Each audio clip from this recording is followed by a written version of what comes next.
आइंदा तुम अपनी बीवी पर चीखो पुकार नहीं करोगे। मैं कब चीखा बाबा, ये बात तो बहुत पुरानी हो गई। तुम्हें तुम्हारी बीवी पसंद हो या ना हो, तुम उसके साथ बुरा सलूक नहीं कर सकते। अरे क्या हो गया बाबा, बुरा सलूक क्यों करूंगा मैं? मगर ये बात समझ लें कि उसके साथ नहीं रहना चाहता मैं। अजलान, वो परेशान है, कहीं बच्चे को कुछ ना हो जाए। बाबा वो अपना अच्छा और बुरा अच्छी तरह जानती है। अजलान बात मत बढ़ाओ, अगर तुम उस औरत से ना मिलते तो ये सब होता ही नहीं। तलाक हो जाए, फिर जो चाहे करते फिरना। बाबा देखें, वो बिल्कुल अलग मामला है, इसका कोई ताल्लुक नहीं है उससे। मैं तुम्हारे मसलों से तंग आ चुका हूँ। उसका बाप हमारे सरों पर सवार है और लड़की नाखुश, घर में हर वक्त तनाव रहता है। कम से कम बच्चा होने तक तो निभा लो। हाँ तो मैं वही कर रहा हूँ बाबा, इससे ज्यादा मुझसे जबरदस्ती ना की जाए तो अच्छा है। तो फिर तुम्हें और एहतियात करनी चाहिए। बच्चे को कुछ हो गया या फिर कोई और आफत आ गई तो हम संभाल नहीं पाएंगे।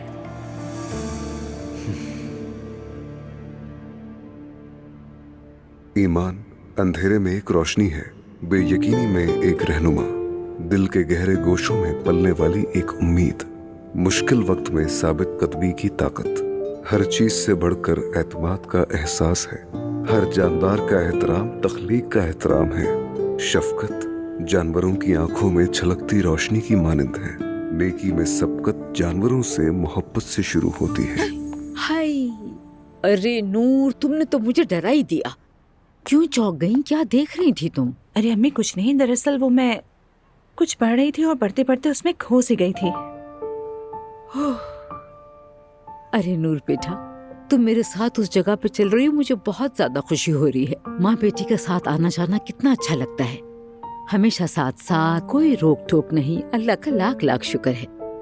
शुक्र तो है अम्मी, मगर ये बहुत आर्जी है। इसका क्या मतलब? क्या मतलब अम्मी? यानी नौकरी मिलने तक भाई। तुम तो मुझे उदास ही करना। बेटी, क्या तुम्हें पैसों की जरूरत है? ये काम करने का शौक क्यों है?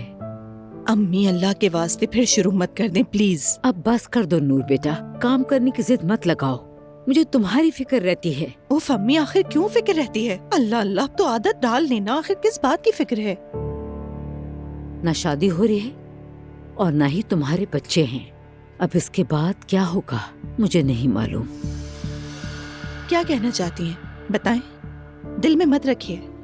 अम्मी मुझे पता है कि आप मुझसे एक ही बात कहेंगी कि आखिर इस उम्र में तुमसे कौन शादी करेगा। नूर बेटा, मैं बार बार वही बातें दोहराते दोहराते थक गई हूँ। तुम्हारी उम्र की लड़कियों के बच्चे स्कूल जाने लगे हैं। अब कोई तलाक याफ्ता आदमी ही नूर तुम्हें कबूल करेगा। तो ये कहना चाहती हैं यानी अब मुझे कोई पसंद नहीं करेगा? अम्मी आपकी नजर में तो लगता है कि मैं किसी की दूसरी बीवी बनूंगी, है ना? आह मेरी बेटी, मैं तो सच बता रही हूँ तुम्हें कि मैं नहीं चाहती तुम्हारी शादी हो, तुम खुश रहो, अपना घर बसाओ। मगर ये हकीकत है, कोई कमारा तुम्हें अपनी बीवी नहीं बनाना चाहेगा। शायद अब मैं ही किसी से शादी नहीं करना चाहती हूँ। किसी का मुझे पसंद करना या ना करना मेरे लिए अहम ही नहीं है। ये बात आप क्यों नहीं समझती? तौबा अस्तगफिरुल्लाह, कि ऐसी बातें होती हैं कहीं? तुम मेरी को ही देख लो, वो भी अब तक अकेली है, कंवारी बनकर इधर उधर फिरती है जैसे कोई छोटी बच्ची हो। अल्लाह ना करे कि तुम भी उस जैसी ही हो जाओ नूर। दूसरों के बच्चों की आया बनकर खुद को कोई बड़ी नेमत समझने के सिवाय और क्या है उसके पास? क्यों?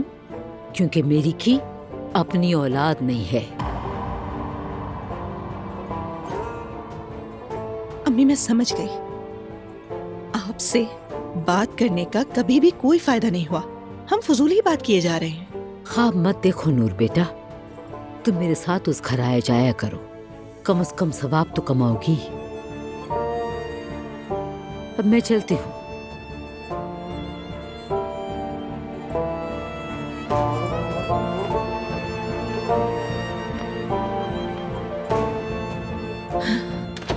ख्वाब मत देखो नूर।